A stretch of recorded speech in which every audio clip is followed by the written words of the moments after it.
Welcome back to 10 Slide Info. Looks like India has started getting more contributions from the United Kingdom for their upcoming fighter jets.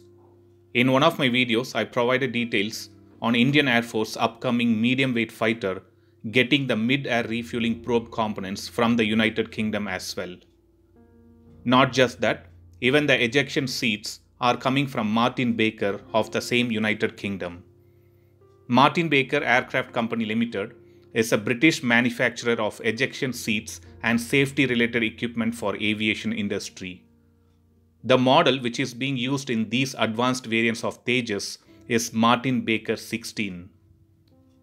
So it looks like even though we say Tejas is an indigenous fighter jet, most of the components are still imported ones. So not sure why we keep telling Tejas as an indigenous fighter of India.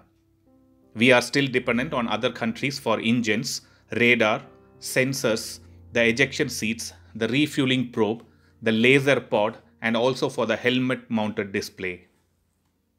Even though we are planning to start manufacturing most of the components indigenously, we are not sure how long it would take to test them and how reliable it would be in terms of quality.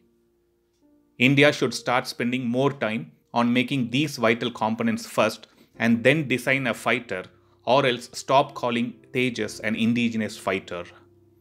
I'm not sure how many of you will agree with me on this, but this is my personal comment. Coming back to United Kingdom's contribution, even in the field of co-developing a new engine for future aircrafts, Rolls-Royce Defence has started negotiations that will see a transfer of technology and intellectual property rights with India. Rolls-Royce had previously offered the EJ200 based uprated engine, but the present proposal talks about the development of a new engine.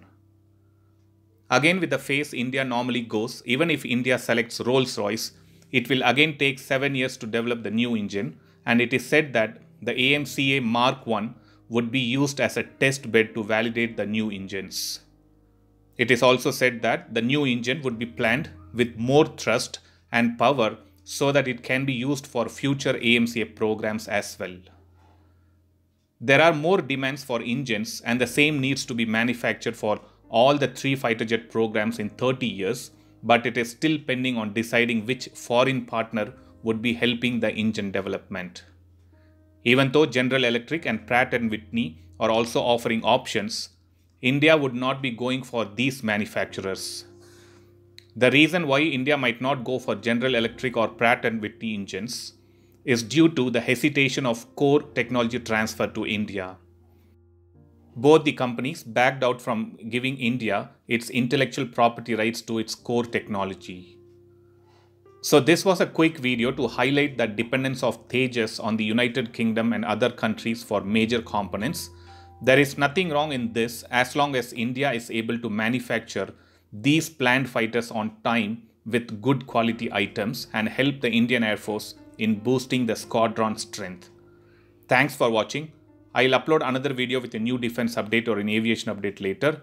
Please do subscribe my channel and hit the bell button next to it, and also feel free to leave a comment in the comment section. Thank you.